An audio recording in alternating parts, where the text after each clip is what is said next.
Saudações, leitores e seguidores do Boletim da Liberdade. Eu sou o Lucas Berlanza e nós estamos aqui para mais uma entrevista, oferecendo a você que nos acompanha a oportunidade de conhecer a personalidade, as propostas, as ideias dos nossos homens públicos que pretendem representar, levar as nossas ideias, as ideias liberais, para o campo da política.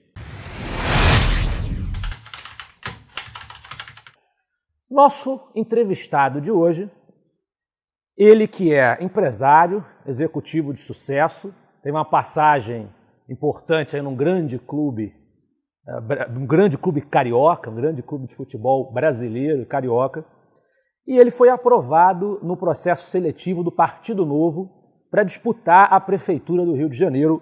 Fred Luz é o nosso convidado de hoje. Fred, muito obrigado por você ter aceito o convite. Faça aí a sua saudação inicial aos nossos espectadores. Bom, muito obrigado, Lucas, muito obrigado a todo o pessoal que acompanha o Boletim da Liberdade. É uma honra eu estar aqui, é também uma oportunidade para que vocês me conheçam melhor, esclarecer dúvidas e questões que a gente tem em relação a esse projeto, né?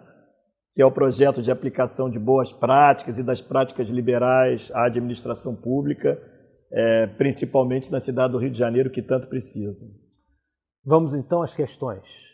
Primeiro, começando do princípio do próprio processo seletivo de que você participou para ser aí aprovado e pleitear essa vaga à Prefeitura do Rio pelo Partido Novo. Queria saber como foi a tomada da decisão, um homem com a trajetória que você tem, como é que foi a tomada da decisão de pleitear essa vaga, tentar passar por esse processo? Por que você decidiu disputar logo de cara a Prefeitura do Rio? E como foi o processo como um todo?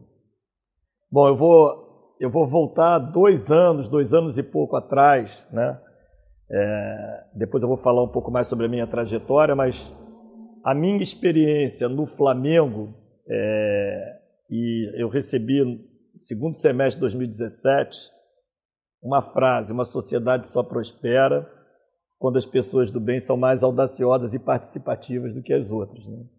E eu que ao longo da minha vida toda, que graças a Deus correu muito bem, né, e eu tive muitas experiências muito boas em vários setores da administração privada, uma experiência na Petrobras e uma experiência também no Flamengo, eu nunca dei a minha cota de contribuição para a sociedade que eu acho que ela deve vir através da política. E resolvi estudar, resolvi me aprofundar, resolvi conhecer, participei de vários processos, acabei me identificando muito com o Partido Novo. Diante dessa frase, e depois do que eu fui conhecendo, o meu primeiro propósito, que continua a ser o primeiro propósito, é o de ser um facilitador e um estimulador que pessoas bem preparadas, de boa índole e com o viés liberal venham dar a sua cota de contribuição e ocupar os espaços na política para mudar a forma de fazer política. Essa foi a minha principal motivação e cada vez que eu vou me aprofundando nesse processo, mais eu desejo que isso aconteça. Eu entrei para o Partido Novo, logo fui convidado para ser o coordenador da campanha do João Amoedo. Depois eu participei do segundo turno da campanha do Romeu Zema, participei da transição do governo do Zema, ajudando a estruturar o modelo de governança. Participei ainda como diretor do Partido Novo e também acumulando a área de apoio ao mandatário de um conselho de apoio ao governo do Zema, junto com o João Amoedo. Fiquei cada vez mais estimulado com isso. Mas o meu primeiro impulso era muito mais ajudar na estrutura do lado interno do que propriamente participar como um candidato diretamente. O que acontece é que tem muita dificuldade em arrumar gente boa e capacitada para passar nesses processos seletivos. O Novo, por exemplo, ele abriu o processo seletivo, se não me engano, em 68 cidades. E até agora ele só tem 33 candidatos, porque não é uma coisa simples. E é uma coisa também que eu valorizo muito no Partido Novo, e acho que deveria servir de exemplo para todos, é que se ele não encontra uma pessoa com um mínimo de qualificação para exercer aquele cargo que vai ser votado na eleição, por exemplo, prefeito do Rio de Janeiro. Um prefeito da cidade do Rio de Janeiro tem que ter uma experiência comprovada em gestão de organizações complexas. Não é todo mundo que tem. E não é todo mundo que tem que, como eu, se dispõe também a colocar o seu nome. Eu mesmo refleti bastante. Mas eu pensei bem, falei, meu propósito é atrair gente boa para a política. Isso aí pode ser um baita de um exemplo para que outros venham. Então eu resolvi participar e por isso eu acabei saindo da direção do Partido Novo, porque também no Novo tem um conflito, porque você não pode participar da estrutura partidária e ao mesmo tempo pleitear ser candidato, porque tem um conflito de interesse muito grande, né? Quem escolhe não pode estar no grupo dos escolhidos, coisa que também não acontece em nenhum outro partido, né? E acabei sendo aprovado, estou muito honrado de ser aprovado e hoje estou dedicando a minha vida a estudar questões do Rio de Janeiro e o foco principal sempre é melhorar a cidade e trazer gente boa, gente capacitada para vir trabalhar junto em benefício da cidade do Rio de Janeiro. Interessante você ter mencionado participação no processo de governança, na transição do Zema em Minas Gerais. Isso ainda influencia de alguma maneira o encaminhamento que ele deu ao governo? É só modelo, né? É apoio. O nome é apoio ao mandatário. A decisão sempre é do governador, mas tiveram vários apoios. Eu tinha estudado muito as contas públicas da cidade do Rio de Janeiro. Então se montou lá, na transição, um comitê de finanças, liderado pelo Gustavo Franco, que visava, inclusive, dar subsídios e eu participei até da banca da seleção do secretário de Fazenda lá. A convite. Eu participei também da banca de algumas bancas de seleção de pessoas que foram contratadas para o gabinete da bancada dos deputados federais em Brasília, convidados pelos deputados federais. A decisão é deles. A gente apoia, a gente não decide. O mandatário ele tem autonomia e liberdade para decidir o que ele vai fazer. Mas o mais importante é que os nossos princípios e valores, né, que foram propagados durante a campanha eleitoral, e foram até um compromisso de campanha e um compromisso desses mandatários com o partido, eles estão sendo seguidos, né? Tanto pelos nossos deputados federais, como pelo governo de Minas, como pelos nossos deputados estaduais e como pelos nossos vereadores. Bom, você ressaltou a importância de alguém que pretende ser prefeito ter experiência em gestão de organizações complexas, né? Deixando um pouco de lado, por enquanto, aquela organização que você naturalmente, inevitavelmente se destaca mais, que é o Clube de Regatas do Flamengo, pegando a sua trajetória no setor privado, você tem uma ficha, chegou a ser diretor das Lojas Americanas, também uma trajetória empresarial como proprietário de algumas marcas do setor de vestuário.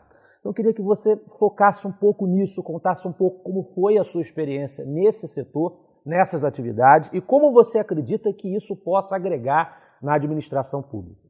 Eu vou começar até da minha vida também, vou aproveitar, né? Eu sou um carioca, nascido na zona norte do Rio, em Todos os Santos, sempre estudei em escola pública, família de classe média, entrei numa faculdade onde eu cursei engenharia como bolsista, sempre fui muito rápido, muito estudioso, passei por concurso para Petrobras, fiquei lá quase 6 anos, e aí depois eu fui para as Lojas Americanas, e das Lojas Americanas fui empreender, depois Richards, Salinas, e então depois o Clube de Regatas do Flamengo. Principalmente nas Lojas Americanas, na época que eu entrei, nós pegamos uma empresa que estava em dificuldades e com um modelo de gestão que eu acredito que seja vitorioso, focado na formação de gente, no desenvolvimento de gente competente, em acompanhamento de objetivos claros, com constância, medindo o desempenho e a formação das pessoas em relação a esses objetivos de qualificação, a gente conseguiu fazer a companhia ser uma companhia hoje espalhada pelo Brasil inteiro. Na Richards e na Salinas, a mesma coisa. No final das contas, nós aumentamos as vendas, aumentamos o número de lojas, aumentamos o número de empregos, que é o que a gente, como liberais, deseja que aconteça sempre.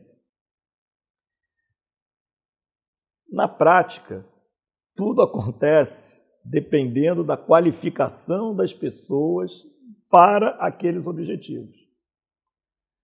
Na Petrobras, deveria ser assim. No Flamengo, deveria ser assim. Agora eu vou fazer o paralelo com o Flamengo. Não sei se você quer perguntar depois. Vamos chegar lá, com certeza. Essas práticas, elas valem para qualquer lugar. No poder público, você quer fazer uma escola funcionar. Quais são os objetivos da escola? Alfabetizar as crianças até os 6 anos de idade, que eu acho que é uma coisa que o Rio de Janeiro deveria entregar e não entrega. Muito bem. O que precisa, quais são as etapas para que uma criança, se garanta que as crianças aos 6 anos de idade estejam alfabetizadas? O que é necessário conseguir? Quais são as melhores práticas? Onde é que elas estão? Porque várias outras cidades conseguem fazer isso. Vamos lá olhar, vamos buscar. É fundamentalmente isso, não muda de lugar para lugar. O que muda entre setor privado e setor público é que no setor público não tem objetivo de lucro, mas ele não deixa de ter objetivos que devem ser perseguidos da forma mais eficaz possível. O que é mais eficaz? Com menor custo, com maior impacto. E isso normalmente se consegue quando você envolve a iniciativa privada no processo. Do ponto de vista prático, você vê alguma diferença entre o que funciona na área privada, o que funciona na administração pública? Eu não vejo. Eu só vejo uma necessidade, pelo próprio formato que está montado o governo do setor público, que é de uma área institucional muito forte, né? Porque tem que se lidar com poderes diferentes. No setor público, você decide dentro da empresa e faz. Na área executiva do poder público, você tem que negociar soluções com a Assembleia Legislativa, com o Poder Judiciário, Ministério Público, com o governo estadual, com o governo federal. Mas eu vejo uma oportunidade muito grande também de se limpar muito nesse processo, trazendo as coisas para mais próximo do cidadão. Bom, agora sim, o Clube de Regatas do Flamengo. Você foi diretor executivo do clube, esse é o cargo? O meu primeiro ano eu fui diretor de marketing e a partir do 2º ano eu fui diretor-geral do clube, né? Ou CEO, eu prefiro diretor-geral. Entre 2014 e 2018? De 2014, 2013 eu fui diretor de marketing, de 2014 a meados de 2018 eu fui diretor-geral, porque em meados de 2018 eu saí do Flamengo e fui para o Partido Novo para trabalhar na campanha do João Moedo. Olhando o sucesso que o Flamengo está fazendo, as pessoas apontam que existe uma raiz para que esse sucesso fosse alcançado, que esta raiz está na gestão da qual você participou, que desenvolveu um trabalho de reestruturação do futebol do clube, né, das finanças do clube, da gestão do clube. Queria que você falasse então um pouco sobre essa experiência no esporte, que desperta naturalmente a atenção de todos, para compreender quais aprendizados no Flamengo poderiam ser replicados para o Rio de Janeiro. Número 1, né, é você ter organização e disciplina. Eu chamo isso de acabar com a bagunça. Você tem que dar um choque de gestão, buscar pessoas altamente qualificadas para as diversas funções. Na área de marketing, você tem que ter uma pessoa com muita experiência em marketing, que era até o meu caso. Eu era gestor de empresas grandes da área comercial, fui para o que se chama a área comercial do Flamengo, eu entrei por ali. Na área financeira, você tem que ter um expert na área financeira. E aí tem características interessantes. O diretor financeiro do Flamengo, ele era botafoguense, ele não era Flamengo. E aí tem essa questão do aparelhamento político que você vê na máquina pública. Na verdade, é igual, você vai contratar, você não pergunta qual é o time que a pessoa torce para contratar uma pessoa na sua empresa. Você não pergunta qual é o partido dela. Você quer saber se ela é qualificada para aquele lugar que você está contratando. Então, isso é fundamental. Isso mudou radicalmente no Flamengo. Então, acabar com a bagunça, choque de gestão, pessoas qualificadas. Objetivos claros, mensuráveis, para você acompanhar se o cara está desempenhando bem ou mal o tempo todo, se ele precisa de aprendizado e se ele é mesmo a pessoa adequada para estar ali. E logo depois, tolerância zero com corrupção e desvio. Tolerância zero com corrupção e desvio. Isso em organizações que não têm dono, né? Como o Flamengo, por exemplo, e como o poder público de uma forma geral, é um baita de um desafio. Porque as pessoas acreditam que ali, não estou falando nem os que desviam dinheiro, mas que, estando ali, aquele patrimônio pode ser despendido com outros objetivos. Então, me dá uma camisa, me dá um ingresso, baixa o preço do ingresso. E, cara, não, peraí, a gente tem que ir pelo valor justo, porque o objetivo final, no caso do Flamengo, é ter um time de futebol qualificado. E para ter um time de futebol qualificado, precisa de grana, porque os melhores jogadores ganham mais, como os melhores profissionais ganham mais. É simples assim. Isso é igualzinho na iniciativa privada. A única coisa que muda é o objetivo de lucro.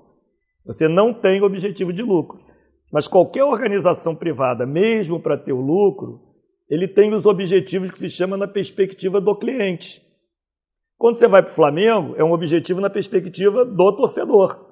E quando você vai para o poder público, é um objetivo na perspectiva das pessoas que pagam por aquilo, que são os pagadores de impostos, que somos nós.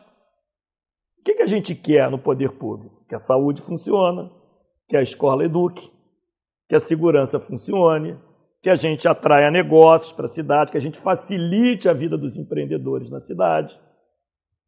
É isso. Num clube de futebol, é o time desempenhar. Basicamente, tudo que está em torno, a infraestrutura necessária, tudo mais. Numa empresa privada, no caso que eu trabalhei, Lojas Americanas, Richard, todas marcas cariocas, todas empresas baseadas no Rio de Janeiro, inclusive a Petrobras, inclusive o Flamengo, que é uma felicidade para mim. Aí você tem que vender mais determinados produtos, ser competitivo em relação aos seus concorrentes. Só aí que você vai ter receita para, se forem maiores do que as despesas, você ter lucro. Mas se você não cumpre a missão, você não tem esse lucro. É a mesma coisa em qualquer lugar para mim, do ponto de vista da gestão. Bom, e aí, fechando esse bloco de questões sobre a sua trajetória, suas realizações, que naturalmente, na hora de você se apresentar como candidato, as pessoas vão olhar para isso, e o Flamengo é o grande chamariz, né? A gestão da qual você participou, na qual você fez essas coisas todas, né, era a gestão do Eduardo Bandeira de Mello, que também circula o nome dele como um possível candidato, né, a prefeito do Rio de Janeiro. Então, os dois podem utilizar o argumento da gestão desenvolvida no Flamengo. De que maneira você acredita que o carioca, que olhar para isso como um dos fatores que ele vai olhar para avaliar o candidato que ele vai votar, né, como é que ele deve diferenciar os dois? Bom, primeiro, o Eduardo foi o presidente do Flamengo, é uma pessoa muito boa, também de boa índole, que tinha caneta e validou tudo isso. Eu fui o executivo-chefe, também tem um mérito muito grande no que aconteceu, mas nós não fomos os únicos. Na verdade, o que aconteceu no Flamengo é o que eu acredito que deva acontecer, foi uma felicidade de ter 20 e poucas pessoas, muito bem qualificadas, pessoas da área privada e algumas da área pública, principalmente BN10, da onde veio o Eduardo, que queriam o bem daquela instituição. Quer dizer, em primeiro lugar, o objetivo é o Flamengo, né? Até uma coisa que não acontece no poder público, que não acontece em clubes de futebol, e aconteceu no Flamengo, é mesmo numa transição, você deixar dinheiro para a próxima. Normalmente ele esvazia o cofre para, né? E no Flamengo isso não aconteceu. Por quê? Porque o tempo todo a preocupação era com a instituição, em fazer a instituição prosperar, e na minha visão isso continua acontecendo. Na questão da campanha eleitoral, quando ela vier, porque ela não veio, e aí todo mundo hoje está conjecturando, mas candidatura mesmo só acontece na convenção, eu acho que uma diferença do ponto de vista da idoneidade, da seriedade, de querer prestar um bom serviço público, não tem, eu acho, que entre eu e o Eduardo. Onde é que está a diferença? O Eduardo vem como candidato da rede, que tem uma história, que tem uma visão de mundo que é muito diferente da visão do Partido Novo, que é o partido pelo qual eu estou vindo. Então essa eu acho que é a principal diferença por hora, mas por enquanto nós estamos no campo das conjecturas. Pode ser, pode não ser, vamos ter que aguardar o desenrolar para ver como vai acontecer. Bom, agora vamos falar um pouquinho sobre a nossa cidade maravilhosa. Segundo a última pesquisa do Datafolha, 72% dos cariocas rejeitam a gestão do prefeito Marcelo Crivella. É um número bastante expressivo. No fim do ano passado, o Rio de Janeiro enfrentou uma crise na saúde. Nós tivemos aí diversas unidades paralisadas por conta da falta de repasse e aí, naturalmente, o prefeito é alvejado. Eu gostaria de saber como é que você avalia o mandato do Crivella, né, diante desses números e diante do que ele apresentou, e na medida do possível, dentro do tempo que a gente tem, que você dissesse o que você faria se fosse prefeito, de igual ou de diferente ao que Crivella fez. Bom, eu estou nessa faixa aí dos 72% também que rejeita. Eu sou muito pragmático, eu vou pelos fatos. O que está acontecendo na cidade do Rio de Janeiro é muito ruim. Assim, a sensação que se passa é de descaso, né? É de bagunça, é de falta de atenção e de um mínimo de boas práticas de gestão na administração pública. É isso que eu vejo. A saúde é reflexo disso. Fazer um movimento confuso em relação ao carnaval, que é um patrimônio enorme da cidade, que é gerador de recursos para a cidade, muito mais, está muito ligado à imagem positiva da marca, para mim também não faz sentido, né? Aparelhar a máquina pública com políticos que estão se mostrando incapazes de fazer o trabalho é condenável, na minha opinião. É tudo que eu não acredito, né? Então, a rigor, eu não sei o que eu faria igual ao atual mandatário do Rio de Janeiro. Até nem, assim, eu conheço pessoalmente, tive interação com ele no meu período lá do Flamengo, mas eu não estou falando da pessoa, eu estou falando do resultado. O resultado é ruim e a prática é ruim. O Rio de Janeiro precisa acabar com a bagunça, dar um choque de gestão, que significa o que eu venho repetindo aqui das práticas gerenciais, de colocar as pessoas certas nos lugares certos, não permitir os desvios, não permitir a corrupção, e não deve buscar pessoas que rouba mais faz, e muito menos que não faz mais rouba, né? Infelizmente é isso que a gente tem tido aqui. Então, para resolver a questão do Rio de Janeiro acabar com a bagunça, choque de gestão e tolerância zero com a corrupção. Para quê? Para entregar um serviço de saúde. Na minha visão, e pelo tudo que eu tenho estudado, a questão da saúde não é uma questão de precisar de mais recursos. É muito mais uma questão de foco na gestão mesmo, da logística, de ter as pessoas certas no lugar certo, do dimensionamento, de fiscalização e controle. Quando se fala, como eu estou vendo hoje nos jornais, de acabar com as OS, mas como? Vai acabar com a OS e vai transferir o serviço para o serviço público, que também não presta um bom serviço público? Não vai resolver nada. Não está aí o problema. O problema está em contratos legais. Eu acho melhor ter a iniciativa privada participando e o poder público controlando. Basicamente é nesse sentido. Bom, você já falou de saúde, agora a segurança, que é outra demanda profunda, não dos brasileiros em geral, mas no Rio de Janeiro existe um apelo especial por isso. Como é que você acredita que conseguiria, como prefeito, contribuir para a redução da violência no Rio? Eu acho que o prefeito tem duas missões aí importantes.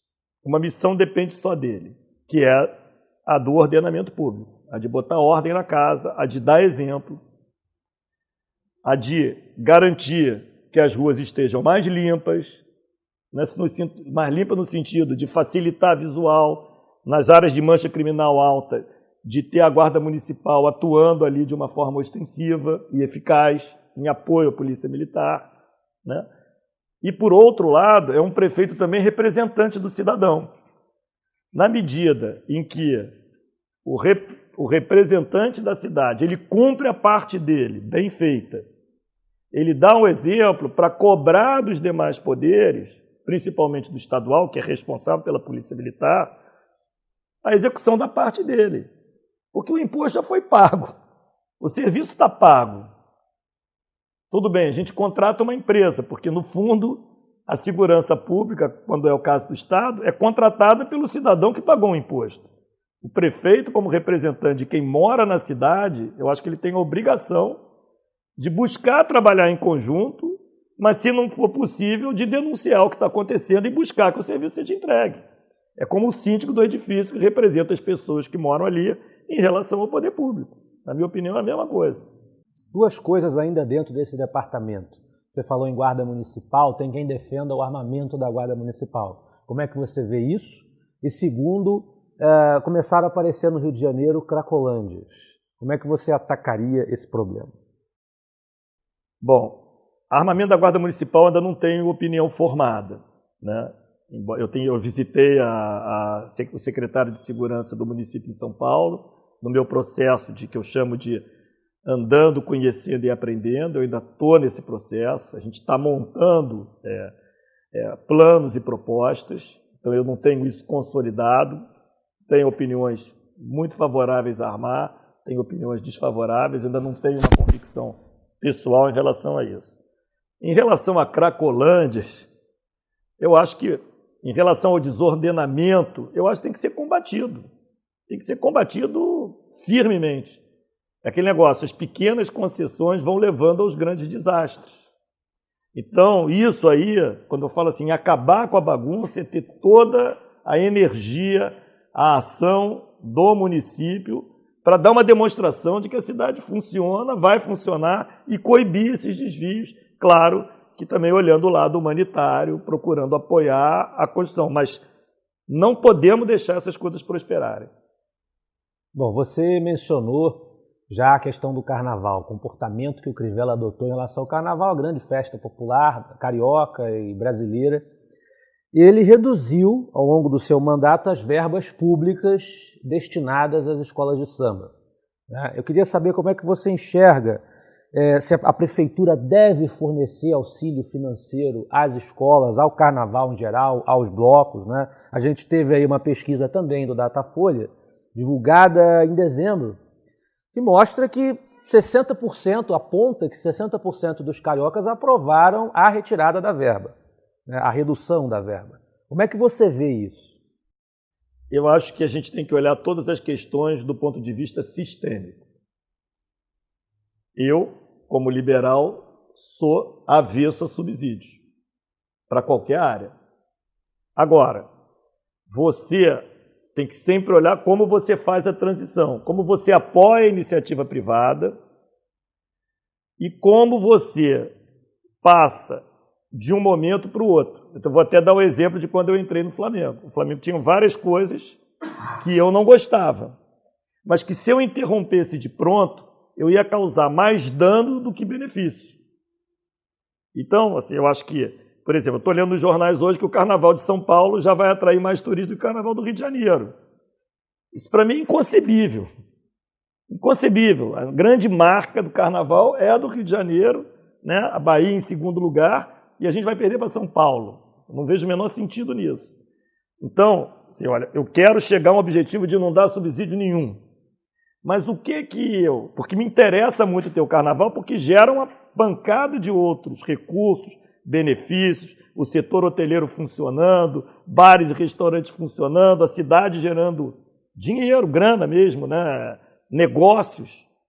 Então, eu tenho que ver como é que eu faço a transição para incentivar a iniciativa privada a atuar, ganhar o seu dinheiro e, por outro lado, ir tirando o subsídio para investir nas áreas essenciais, que são saúde, educação, segurança e ordenamento público.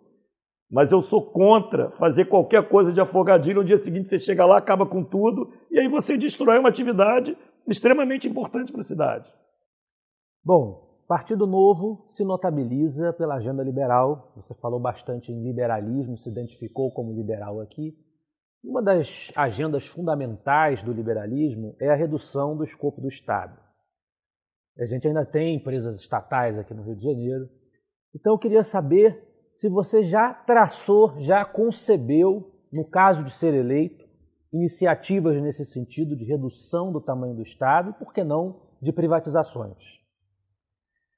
Eu ainda não fiz análise das privatizações das empresas municipais, mas redução do tamanho do Estado, com certeza, né? Eu acho que tem uma oportunidade muito grande de adequação da estrutura para atingir os mesmos objetivos ou até mais objetivos do que se tem conseguido.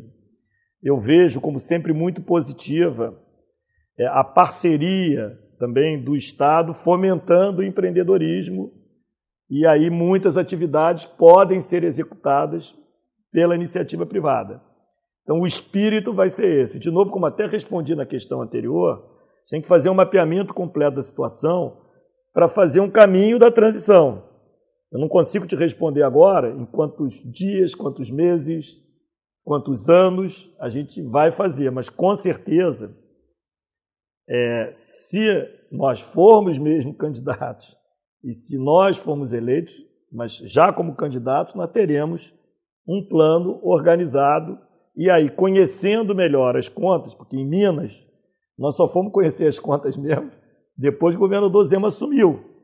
E pelo jeito, pelo andar da carruagem das contas públicas da cidade do Rio de Janeiro, eu acredito que vai ter muita dificuldade em entender qual é a real situação. Então a gente tem que entender isso e ir estabelecendo quais são as ações de maior impacto, menos custo, que a gente vai poder fazer e montar o plano de ação. Mas te garanto que, se nós formos eleitos em dezembro de 2020, desse ano, nós teremos isso. Finalmente, outra questão pela qual Crivella foi bastante alvejado é o trato com o problema das chuvas, das enchentes. E é uma coisa já relativamente antiga, que vem castigando aí o Rio de Janeiro, com deslizamentos causando mortes, a cidade paralisada. O que dá para fazer, por quem encampa o poder público, que dá para fazer para reduzir o impacto desses episódios na vida da cidade? De novo, o que eu vejo com esses desvios todos do poder público, de colocar pessoas incapazes, de adiar, eu tenho uma frase assim, de adiar a solução de problemas que são importantes, mas que enquanto eles não viram urgentes, você não ataca. E muitas vezes você atacar o problema importante vai permitir que você não tenha que enfrentar problemas urgentes, que é basicamente o que é enfrentar problemas importantes. É tratar da prevenção. Né? Tratar, bom, a encosta tem esse e esse risco se você fizer isso e aquilo. Não deixa fazer, diminui, bota o muro de contenção antes. Né? Então, acho que a cidade, pelo descaso que ela vem tendo ao longo de anos e anos e anos e anos, eu não atribuo tudo que está acontecendo só a este governo. Eu acho que é uma sucessão de maus tratos à cidade. Eu acho que a gente vai ter que fazer um levantamento de toda a situação e, de novo, ver o que é mais grave, o que precisa de atuação de mais impacto, mas, com certeza, fazer um governo que seja menos voltado para interesses pessoais, menos voltados para se manter ali e muito mais voltado para as pessoas, para a gente garantir qualidade, prevenção e investimento na estrutura para a cidade funcionar muito melhor e para a gente ter prevenção e não ter esse pavor que a gente tem toda vez que chove. Hoje está chovendo, nós estamos com medo. Bom, Fred, agora encaminhando a nossa conversa para o desfecho, tem aquele momento tradicional das entrevistas que é o pinga-fogo. A gente lança uma pergunta para uma resposta breve, curta. Podemos? Vamos lá. O que você mais gosta do Rio de Janeiro? Cara, eu gosto da natureza do Rio de Janeiro. Eu gosto do samba, gosto dos botequins, gosto do espírito do carioca. Acho que está um pouco debilitado esse espírito pela degradação que a gente vem vivendo, mas eu espero muito que isso seja recuperado. Sempre vivi aqui, eu adoro o jeito de viver aqui, descontraído, de andar de bermuda, chinelo, ir à praia, sabe, contemplar a natureza. Qual é o maior problema do Rio de Janeiro? Eu estou repetindo aqui o tempo todo. É o descaso, é a bagunça que está afetando tudo. Né? A gente está involuindo, né? A gente está perdendo turismo, a gente está perdendo empresa, a gente está perdendo talento, numa cidade que constrói muitos talentos. Né? Então, eu vejo que a gente precisa urgentemente intervir nisso, mudar, fazer uma administração na cidade de quem gosta da cidade, de quem é sério, de quem não vai fazer desvio. Isso só vai ser possível se muitos vierem para a política. Em certa medida você já respondeu, mas para positivar a questão, né, qual é o maior potencial do Rio de Janeiro?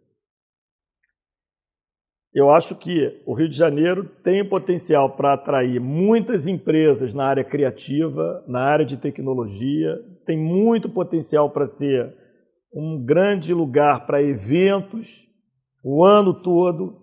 Já tem os eventos naturais, como Carnaval, como Réveillon, né, como Rock in Rio, tem as belezas naturais todas. Eu acho que assim, os ativos da cidade do Rio de Janeiro, como Floresta da Tijuca, as florestas, as belezas naturais, o mar, a Baía de Guanabara, são todas muito mal exploradas, né? Então eu vejo uma oportunidade enorme de geração de negócios. Além do que o Rio tem um capital humano excelente. O Rio tem 20% da produção científica do Brasil, o Rio tem grandes universidades, o Rio tem grandes pessoas que, infelizmente, muitas delas estão saindo do Rio de Janeiro. A gente tem que reverter esse fluxo, trazer para cá e enriquecer a cidade. Uma inspiração como homem público. Cara, você sabe que eu nunca parei para pensar nisso. Eu gosto muito do Obama.